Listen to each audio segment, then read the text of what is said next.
Epektibo na simula January 2025 ang dagdag singil sa tubig ng Maynilad at Manila Water. Ayon sa MWSS, 7.32 pesos per cubic meter ang itataas sa singil ng Maynilad habang 5.95 pesos per cubic meter naman ang dagdag singil sa Manila Water.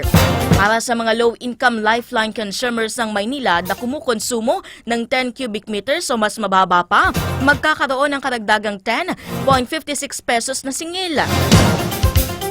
Habang 20.08 pesos naman ang karagdagang singil sa mga regular residential consumers na kumukonsumo ng 10 cubic meters o mas mababa pa dito. Sa Manila Water naman, karagdagan 2.87 pesos ang singil sa mga low-income lifeline consumers na kumukonsumo ng 10 cubic meters o mas mababa pa rito, habang 24.68 pesos naman sa regular residential. Ayon sa MWSS, walang krisis sa tubig sa susunod na taon at nangakong magiging limitado rin ang mga water interruptions.